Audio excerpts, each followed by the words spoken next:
चलें जी क्लास बिस्मिल्लाह रहमान रहीम स्टार्ट करते हैं मेरे बच्चे। स्क्रीन पर देखिएगा, आप लोगों के सामने ये पेपर नज़र आ रहा होगा सबको।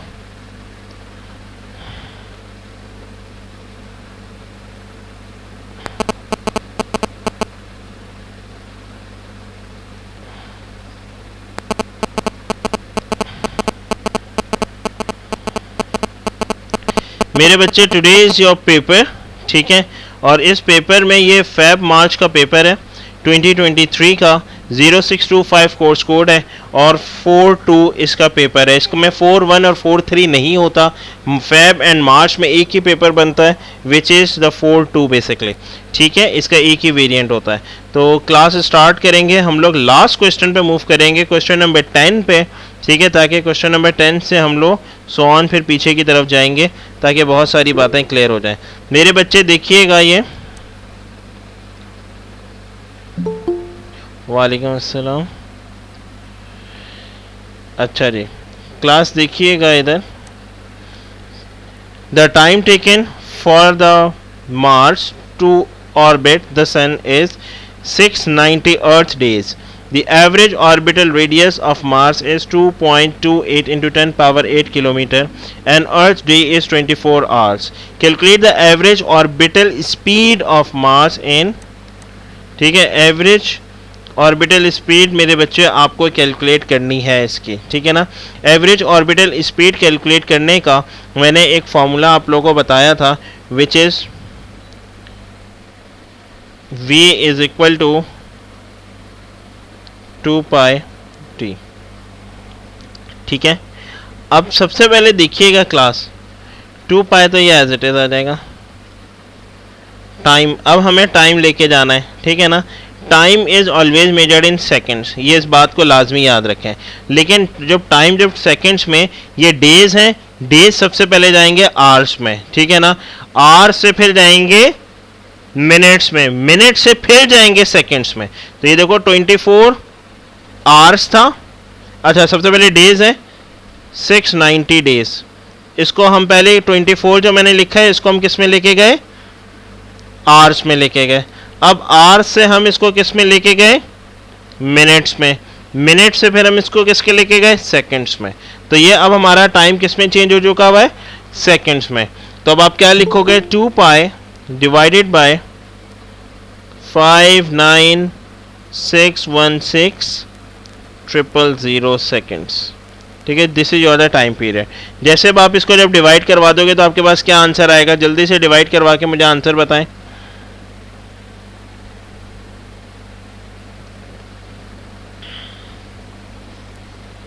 टू पाई आर ना, आर की भी मैंने वैल्यू नहीं डाली।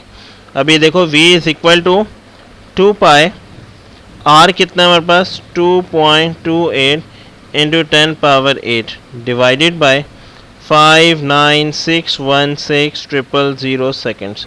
करवा दें, क्या आंसर निकलेगा। ऑर्बिटल स्पीड आपके पास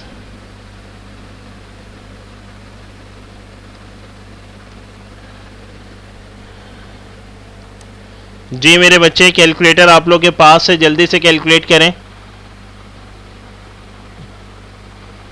अच्छा, एक सवाल मैं इधर स्टार्ट से करवाऊंगा, एक सवाल फिर मैं थर्मल का भी करवाने जाऊंगा, क्योंकि मुझे एक दो बच्चों ने रिक्वेस्ट की कि सर थर्मल का भी करवा दीजिएगा।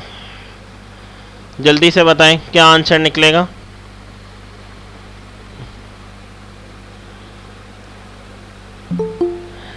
आंसर बताएं जल्दी से, शाबाश।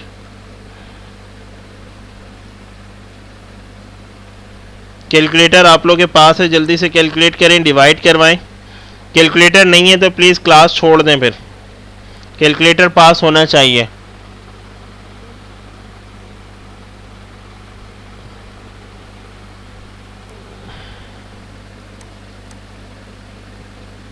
$24, वेरी गुड बेटा मास, योर आंसर इज 24। अच्छा, स्पीड है, speed is always measured in, ये देखो रेडियस किस में था, किलोमीटर पर सेकंड्स, क्योंकि टाइम किस में था, सेकंड्स में। तो कितना निकल गया, 24 किलोमीटर पर seconds. State the shape of the orbit of the planets. ठीक है, ऑर्बिट ऑफ द प्लैनेट्स की शेप मुझे बतानी है। जी मेरे बच्चे जल्दी से बताएं क्या होगी शेप।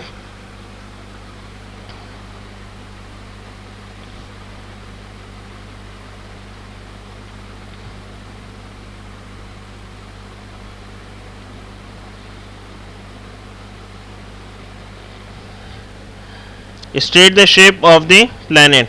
एक बात याद रखना, इस पे प्लैनेट्स की शेप हमेशा एलिप्टिकल होती है, लाइक एलिप्स शेप होती है। तब आप इसका आंसर क्या लिखेंगे?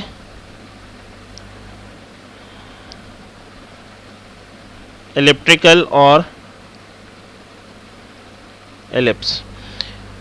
Number next, light from a distant galaxy is redshift. As you know, the light is your the redshift. Explain what is mean by the redshift.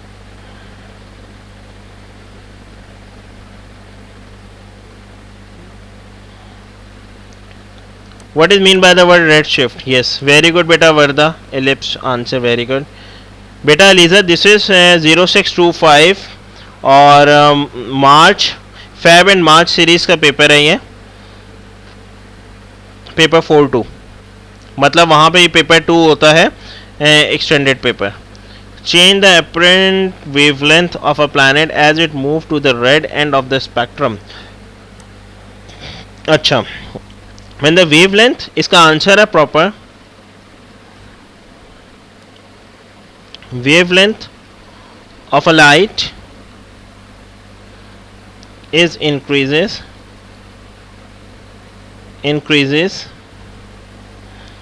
when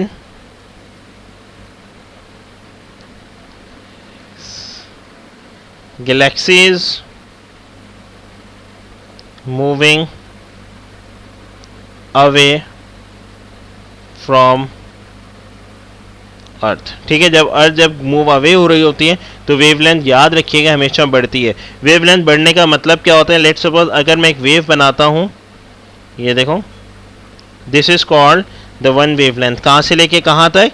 यहाँ से लेके वन कंप्लीट साइकिल। तो वेवलेंथ क्या हो गई? बढ़ गई, फ्रीक्वेंसी कम हो गई। अगर मैं यूं करके बनाता हूँ, यूं करके, तो फ्रीक्वेंसी तो ज़्यादा है, लेकिन जो वेवलेंथ है यहाँ से लेके यहाँ तक, वेवलेंथ क्या हो गई इसकी? कम हो गई। ठीक है, इस बात को लाजमी याद रखिएगा। Number next, state the quantity that is the red shift of a galaxy is used to calculate. Red shift of the galaxy को यूज करने के लिए, कैलकुलेट करने के लिए हम क्या चीज यूज करते हैं? जल्दी से बताइएगा।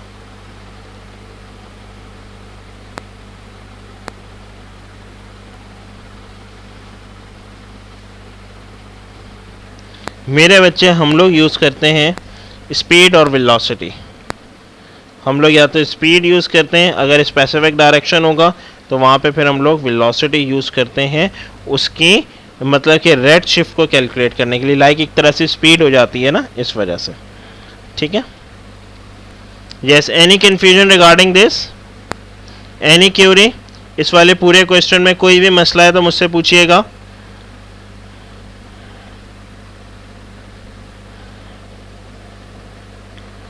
Hello? Yes, beta, all good till now? Okay. Okay, beta.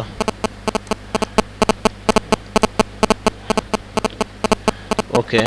Now move on the next question. अच्छा, मेरे पास मैसेजेस आ रहे हैं कि सर थर्मल से रिलेटेड कुछ 1-2 सवाल करवा दें अगर इस पेपर में हैं तो, और थर्मल के साथ साथ सर आप करवा दें हमें प्रेशर और एनर्जी से रिलेटेड। तो बेटा जी देख लेते हैं शुरू से, क्या पता कुछ दिया हुआ हो। शुरू में तो वेक्टर से रिलेटेड है पहला वाला सवाल। दूसरा वाला सवाल हमारे पास normal mass weight and density से रिलेटेड है, एनर्जी से। Third question, principle of conservation of energy. Third question बेटा जी एनर्जी से रिलेटेड है। होप सो ये सबका काउंटेड होगा, क्योंकि वर्क पावर एनर्जी बहुत इंपॉर्टेंट रोल प्ले करता है पूरे पेपर में। तो वर्क पावर एनर्जी आता है। यस मेरे बच्चे, कौन मुझे बताएगा law of conservation of energy? Class में काफ़ी दफ़ा डिस्कस कर सके हैं।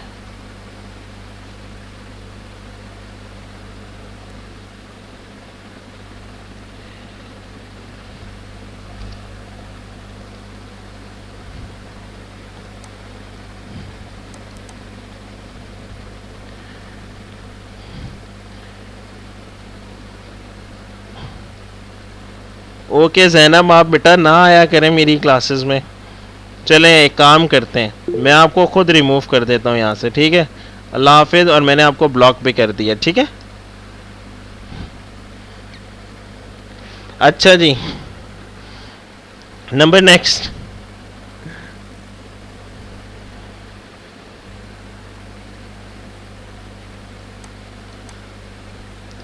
अगर आप लोगों को कुछ और पढ़ना है फील फ्री, आप लोग कुछ और पढ़ें, क्लासेस में बेशक मत आएँ, कोई इशू नहीं है। Energy can not B create not be destroy but it only converted from one point two another point.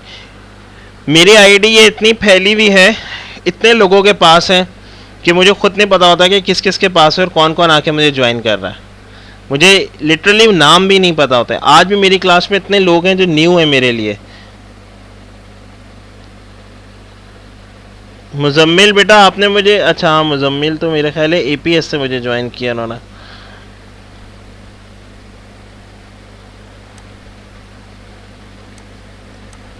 अच्छा नंबर 9, हाँ energy can neither be create not be destroy but it only transfer from one form to another form. ठीक है, तो इसका आंसर लिखें, energy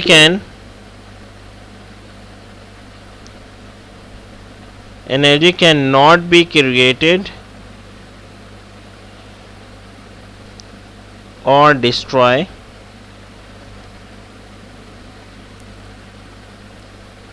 but it only converted from one form to another form. Okay, energy can neither be created nor be destroyed but it only converted from one form to another form. Okay, जी जी बेटा मुकर्रिब, मैं पहचान गया हूँ बेटा आपको, no issue. Number next, a wind turbine has a maximum output power of 1.8 megawatt. The turbine operates a maximum power for the 4 hours. Define the unit KWH। Yes, KWH आपने डिफाइन करना है। What is mean by the word KWH? KWH का मतलब क्या होता है? KWH is the SI unit of power, पहले तो ये बात समझ लो, ठीक है। किलो वॉट आवर, ठीक है, इसका मतलब होता है किलो वॉट आवर। इसका ये मतलब है एनर्जी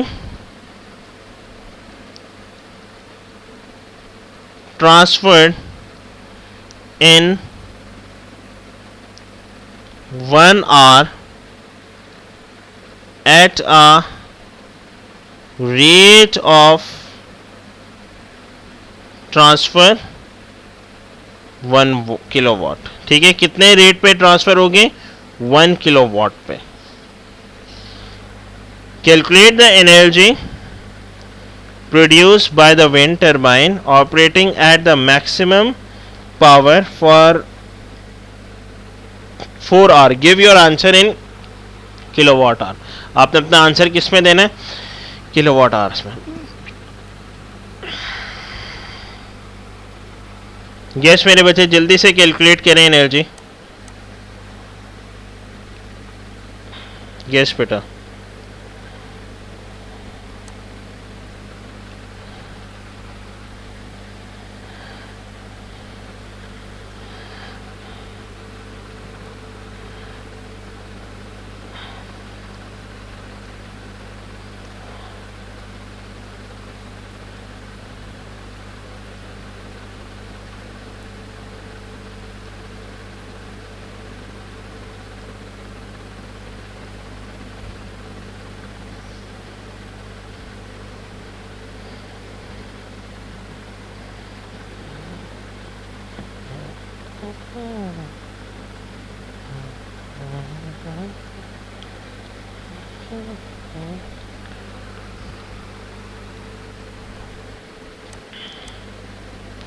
$7,200। ओके, 7,200 किलोवाट आवर इसका ऐसा यूनिट है, ठीक है ना।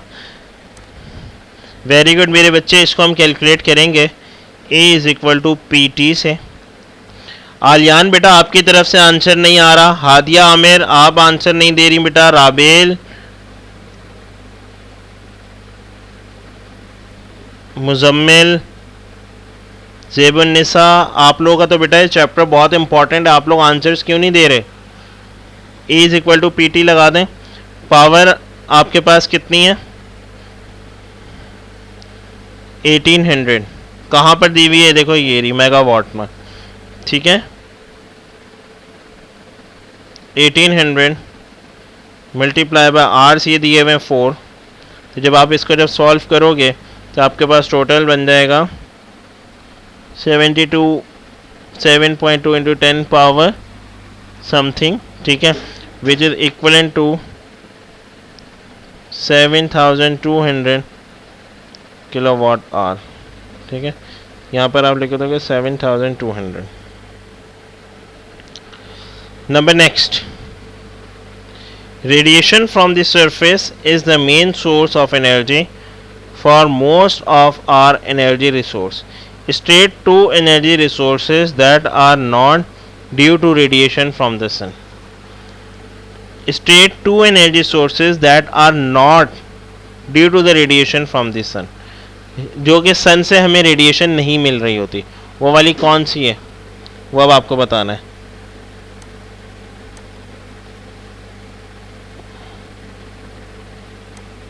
करेंगे नंबर थर्ड वाले का आंसर है हमारे पास जियोथर्मल, न्यूक्लियर, एक्सेट्रा। इन दोनों में से कोई से भी दो लिख दें एनर्जी रिसोर्सेस, ठीक है। दो आपने को बता दी गई है, जियोथर्मल और nuclear. These all are the required answer, okay.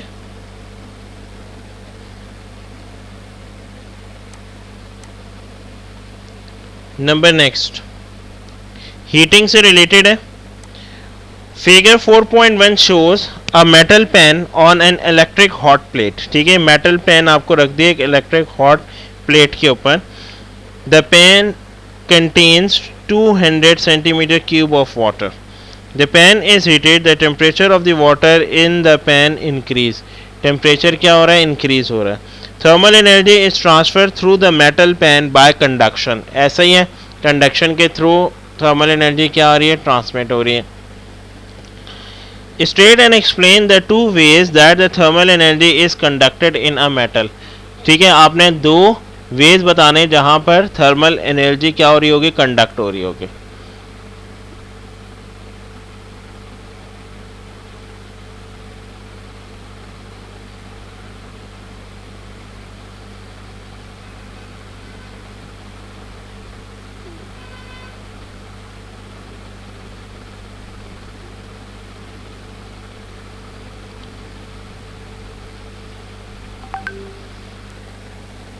जी मेरे बच्चे, कैसे एनर्जी ट्रांसमिट हो रही होगी, क्या हो रहा होगा, जल्दी से बता दें।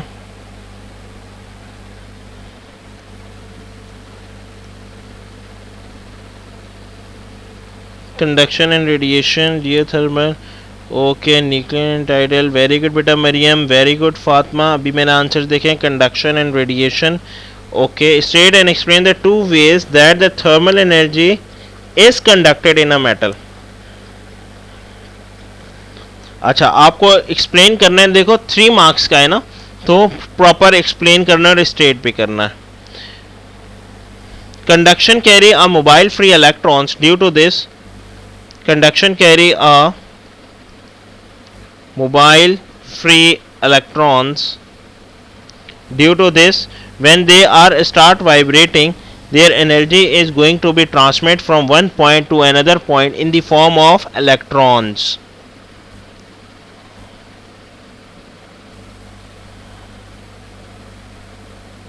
ठीक है, in the form of electrons, so that due to this they collide with the particles or with the molecules of water, and then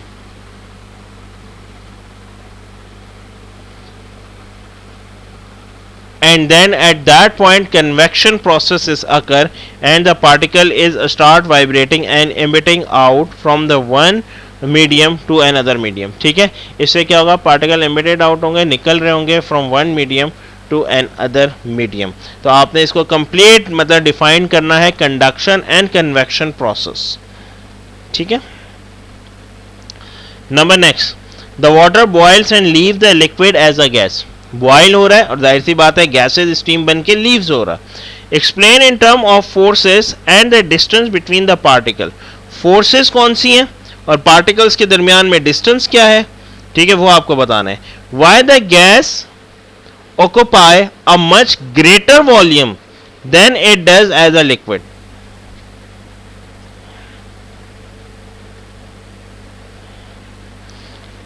क्योंकि फोर्स ऑफ अट्रैक्शन, अच्छा दो बातें लिखते हैं हम, फोर्स ऑफ अट्रैक्शन भी आप लिख सकते हैं, फोर्स ऑफ अट्रैक्शन और आईएमएफ इंटरमॉलिक्यूलर फोर्स, इसका नाम होता है IMF stand for intermolecular force in the liquid particles are greater as compared to gas, so that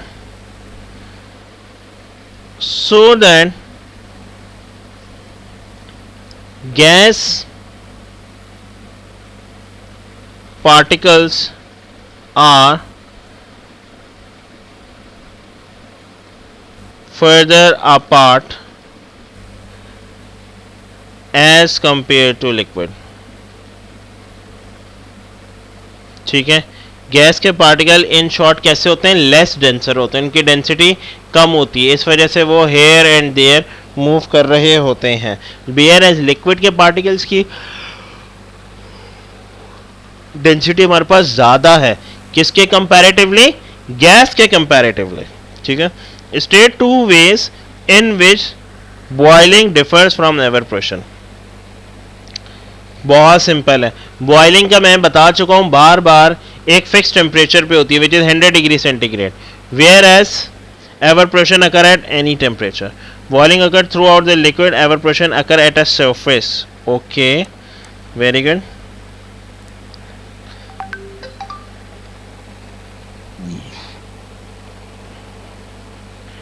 तो अब आप क्या लिखोगे,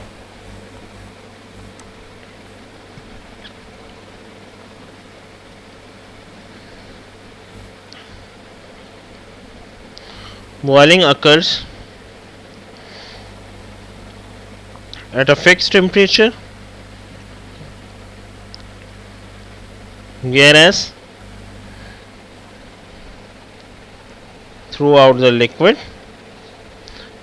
liquid लिखें ना लिखें कोई टेंशन की बात नहीं है. Number 2, whereas evaporation occurs at any temperature. Clear. Evaporation किसी भी टेम्परेचर में अकर हो सकते हैं, जैसे कि नॉन वोलेटाइल लिक्विड है वो हवा में रखें फॉरन एवरप्रेट हो जाता है. Volatile liquid takes a time to evaporate. ठीक है. यस मेरे बच्चे, यहाँ तक किसी को कोई मसला है तो अभी मुझसे पूछ लें. माज, अब्दुल रहमान, मुकर्रब, आलियान, राबेल, वर्दा और कौन है, Ishal, Fatima, Hadia, Aamir, Mariyam, Muzammil, Zebunnisa. these all points are clear बेटा. ओके मेरे बच्चे. अच्छा, अब हम लोग मूव करने जा रहे हैं इस specific heat capacity. Specific heat capacity क्या चीज़ होती है, अभी कुछ बच्चों ने टॉपिक नहीं पढ़ा, वो इंशाल्लाह ताला एक आध दिन में पढ़ेंगे तो पता चल जाएगा कि स्पेसिफिक हीट कैपेसिटी क्या है. स्पेसिफिक हीट कैपेसिटीज़ को हम कैसे कैलकुलेट कर सकते हैं मेरे बच्चे. We can calculate it with the help of formula which is Q is equal to m c delta theta. Q क्या होता है? Thermal energy. ई से इंडिकेट करते हैं, ये होता है मास, स्मॉल चीज specific heat capacity, and delta T is your change in temperature. ठीक है, चलें जी, अब सारी वैल्यूज को पुट करें और स्पेसिफिक हीट कैपेसिटी को कैलकुलेट करें। शाबाश, हरी अप।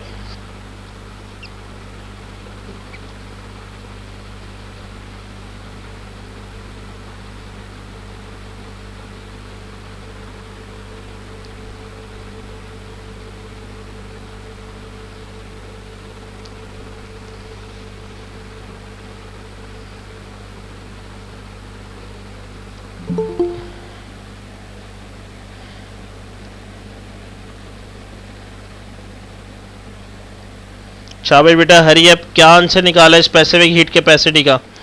फॉर्मूला मैंने पुट बता दिया आप लोगों को।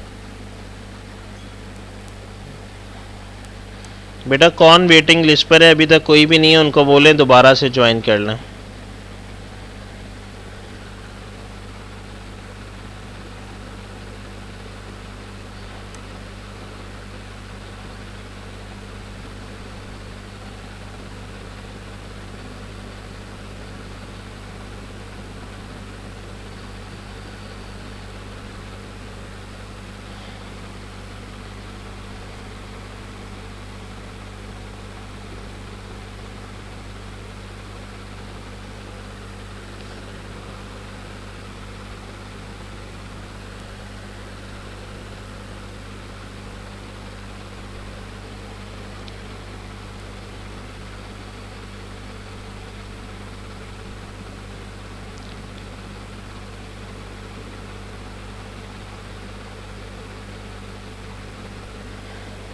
यस बेटा, done.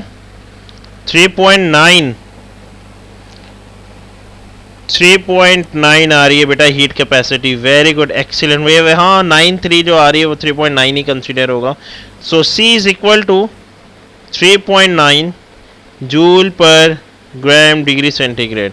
So that the specific heat capacity is 3.9 joule per gram degree centigrade. अगर किसी से नहीं निकली तो मैं निकाल के दिखा दूं, या निकाल लिए सबने? जल्दी से मुझे बता दें।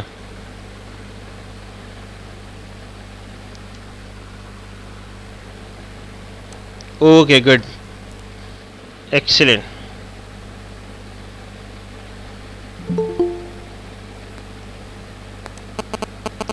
नंबर नेक्स्ट है, अब हमारे पास लाइट एंड लेंसेज की हम बात कर लेते हैं थोड़ी सी।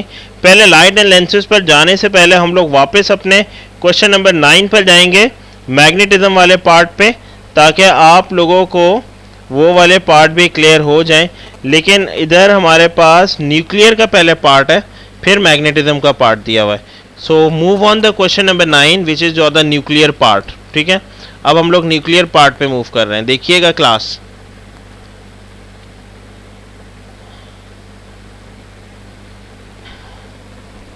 ये आप लोग कर चुके हैं question number 10। Move on question number 9। A nuclear power station has a reactor where the control nuclear fission of the uranium 235 take place. ये जिन बच्चों ने वर्क पावर एनर्जी पढ़ ली है उनके लिए भी इंपॉर्टेंट क्वेश्चन है ये। ठीक है, explain what is mean by the nuclear fission. Nuclear fission process अब कंप्लीट बताना है इसमें जी। न्यूक्लियर फिजन प्रोसेस कौन बता सकता है complete?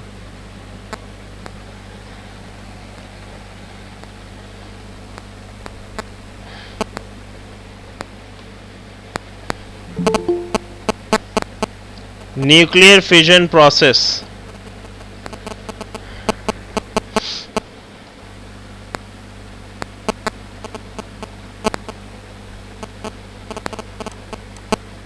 nuclear fission process is a process in which unstable nuclear fission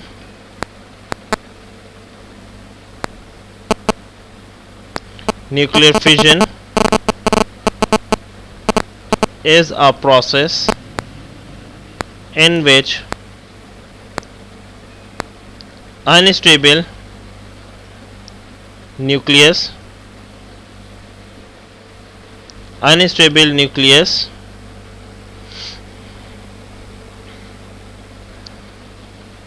split into large split into the smaller nuclei with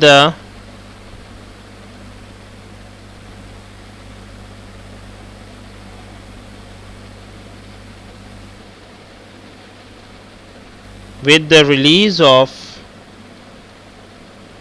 energy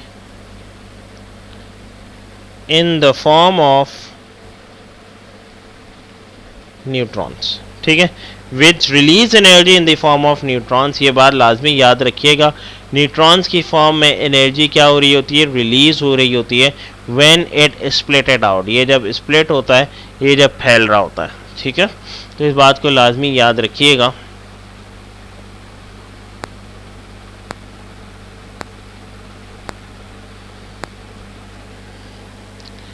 State one advantage and one disadvantage of generating the electrical power in nuclear power station compared with the electrical power generated using wind turbine. ठीक है ना, एक advantage और एक disadvantage बता दें. सबसे पहला एक एडवांटेज, एक नहीं बल्कि मैं 3-4 बता देता हूं ताकि कोई सा एक याद रहे आपको. एक क्या है, ये कंटिन्यूस सप्लाई करते हैं एनर्जी. दूसरा क्या है, not affected by the weather and its performance is not affected by the weather. And number third बहुत बड़ा advantage है, it has ability to produce large amount of energy. ठीक है ना, it has ability to produce large amount of energy means a large nuclei of an atom split into two different nuclei releasing energy. Very good मेरे बच्चे. Disadvantage देखिएगा मेरे बच्चे, disadvantage क्या है,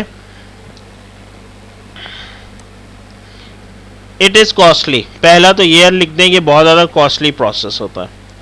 ठीक है ना, और it can cause a lots of energy is going to be waste. ठीक है, एंड द थर्ड वन क्या है, रिसोर्स फाइनाइट होती हैं, not renewable. This energy is not renewable, we are not able to reuse it again and again. तो मैंने इतने सारे आपको 3 एडवांटेजेस और डिसएडवांटेजेस बता दिए. वीडियो को पॉज करिए, अभी रिकॉर्डेड भी लेक्चर अपलोड हो जाएगा.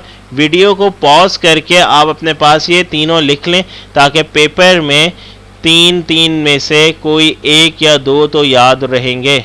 ठीक है ना, तो इस वजह से ये आपको लाजमी करना है. नंबर नेक्स्ट यहाँ पर मैं लिखने जा रहा हूँ, जो सबसे ज़्यादा आसान लगा वो ये है, it has ability to produce large amount of energy. Number next disadvantage क्या है, it is very costly. ठीक है. नंबर नेक्स्ट 8 मार्क्स का है. ठीक है, इसमें अब आपको इक्वेशन बतानी है. Deuterium is an isotopes of hydrogen with 1 proton and 1 neutron. Deuterium की वो बात कर रहे हैं. ठीक है ना, nuclear fusion occur when the two nuclei of deuterium combine and isotopes of the helium and a neutrons are formed. जाहिर सी बात है, फिर कैसा फॉर्म होने लग गया, neutron. use nuclear notation to write down the nuclear equation for this notation for this reaction. याद होगा आप लोगों को मैंने एक इक्वेशन लिखवाई थी न्यूक्लियर रिएक्शंस की. मैंने बोला था ड्यूट्रियम और ट्राइटियम की अलग लिखवाई थी, ड्यूट्रियम की अलग लिखवाई थी, प्रोटियम की अलग बताई थी. ठीक है, तो अब यहाँ पर क्या कह रहा है, ड्यूट्रियम आइसोटोप ड्यूट्रियम से ही मिल रहा है, लाइक H21 प्लस H21, ये दोनों कंबाइन हो गए. और फिर वो क्या कह रहे हैं, कंबाइन होने के बाद then they form the helium He32 plus release of 1 neutron as well. तो इसमें से क्या चीज़ हो जाएगा, 1 न्यूट्रॉन रिलीज हो रहा है, बिकॉज वो क्या कह रहा है, it also release the energy in the form of neutrons. ठीक है, न्यूट्रॉन्स की फॉर्म में अपनी एनर्जी भी वो रिलीज कर देगा. तो ये इसकी फाइनल इक्वेशन फॉर्म होगी. यहाँ तक इस इक्वेशन तक किसी को कोई इशू है तो काइंडली जल्दी से मुझसे पे पूछना.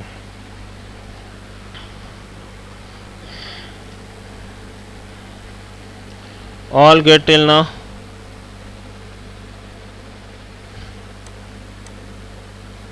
एग्जैक्टली बेटा मोहम्मद यूसुफ। क्या हो गया बेटा फजील अब्बास? फजील अब्बासी, आवाज आ रही है आपको मेरी?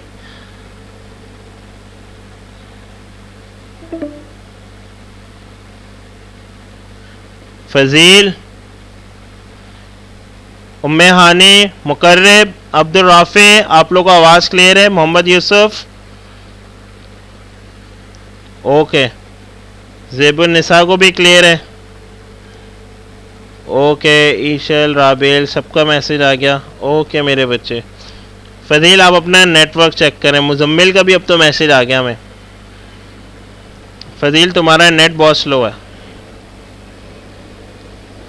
क्वेश्चन नंबर 9 पर आ जाए। याद होगा आप लोगों को, जो आज आप लोगों ने दोपहर में क्लास ली थी, जो हमने 2 आवर्स की क्लास की थी, ठीक है, उसमें हमने मैग्नेटिज्म को डिस्कस किया था। तो ये मुझे सबसे पहले बताएं, ये कौन सा वाला प्रोसेस, ये डीसी मोटर लगा हुआ है या एसी जनरेटर है? जल्दी से मुझे आप लोगों ने देख के बताना है। डायग्राम को देख के मुझे बताएं, ये डीसी मोटर है या एसी जनरेटर है?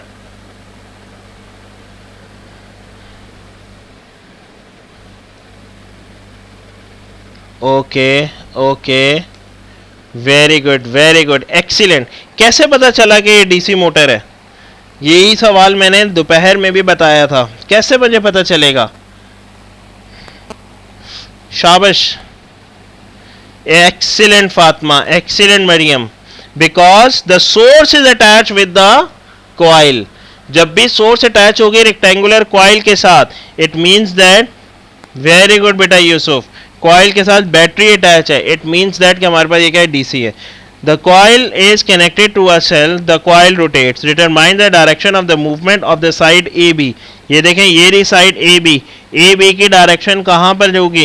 AB कहाँ पर मूव कर जाएगा? Relative to the plane of the coil. Yes. Downward, upward, into the page, out of the page, anti-clockwise, clockwise, किस तरह डायरेक्शन में जाएगा? जल्दी से मुझे बता दें।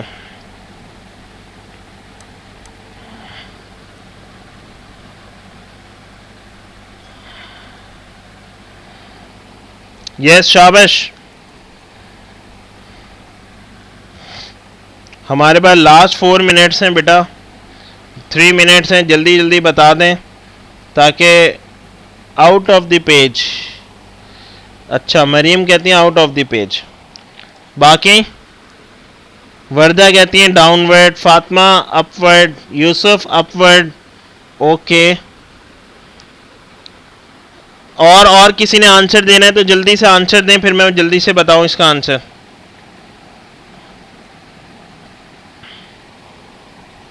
नहीं दे रहे? Okay, it's correct answer is downward.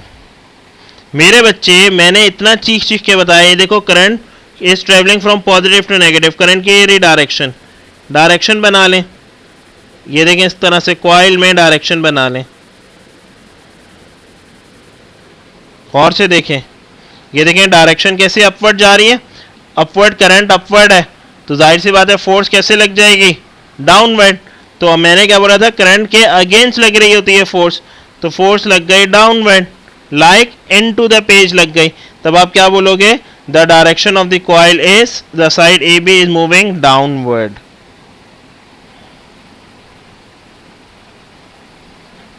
Downward और into the page. Clear? Explain how you determine the direction in A. आपने कैसे डिटरमाइन की direction A? Yes,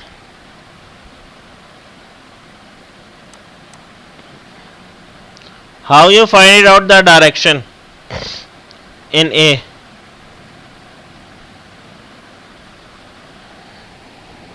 very good, with the help of Fleming left hand rule. पूरा लिखेंगे। We can find, very good बेटा वर्दा, very good बेटा मरियम। बेटा यूसुफ, वो तो एक शॉर्टकट मैंने बताया था, लेकिन हम इसको मालूम करेंगे with the help of Fleming left hand rule. Very good. We can find out, आप इसका आंसर लिखोगे, we can find out the direction of motion in the coil with the help of Fleming's left hand rule. Okay, so that first finger is placed in the direction of magnetic lines या magnetic field, and second finger shows or place second finger place in the direction of current, whereas thumb shows the direction of motion in the coil. ये मैंने इसलिए detail लिख दिया ताकि आपके पास complete detail आ जाए, ठीक है. लॉ भी मैंने सारा इसी में लिख दिया, आप लोग शॉर्टकट लिखेंगे, ठीक है. अच्छा, state and explain what happened to the coil as it reach the vertical position. जैसे कॉइल जब वर्टिकल पोजीशन पे जाएगी तो वहां पर क्या चीज होगा, जल्दी से मुझे बता दें. When the coil is move at the 90 degree angle then what happened over there.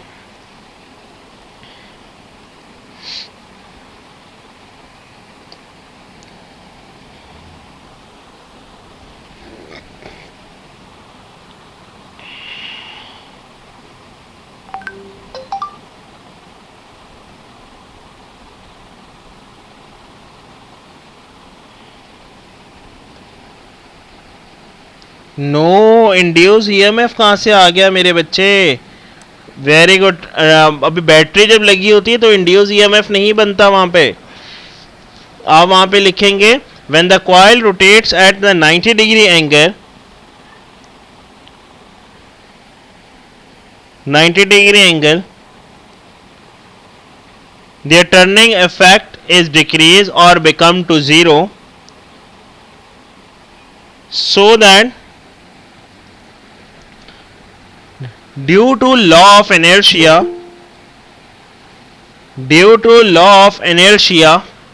और Newton first law of motion, ये मैं डिक्टेट करवा रहा हूं, आप लोग बाद में फिर लिख लीजिएगा क्योंकि टाइम कम है, मेरी दूसरी क्लास स्टार्ट होने वाली है. Due to law of inertia और Newton first law of motion,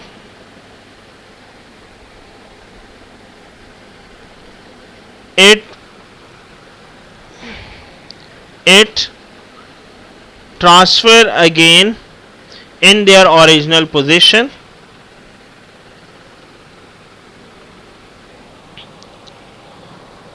so that the coil is in motion. तो उससे क्या हो जाएगा, कॉइल किस में हो जाएगी, मोशन में हो जाएगी. so that the coil is in motion again and again. ठीक है. अब मेरे पास नंबर नेक्स्ट चीज देखिएगा. Just a 5 minutes. Sufyan, give me a 5 minute, then we will start our class. Okay? अच्छा, अब मेरे पास क्या चीज़ है, लास्ट पार्ट है D. Explain the effect of the split rings commutator and the brushes on the action of the motor. Carbon brushes का क्या काम होता है, मैंने बताया था. Carbon brushes is used to store the charges to ensure the current in maintenance. ठीक है. एंड नंबर 2, कम्यूटेटर की बात बतानी है. Commutator is used to reverse the direction of current in the coil. ठीक है. ये क्या काम करता है, it is used to reverse the direction of current in the coil, और carbon brushes is used to store the charges. ठीक है. Store the charges. ठीक है. ये कंप्लीट आपने इसको लिखना है यहाँ तक, और यहाँ तक आज हम रखेंगे. और बाकी आप लोगों का क्या है, होमवर्क है try these questions, remaining question is your homework, and then submit it to me. Okay मेरे बच्चे, अल्लाह हाफिज and take care all of you.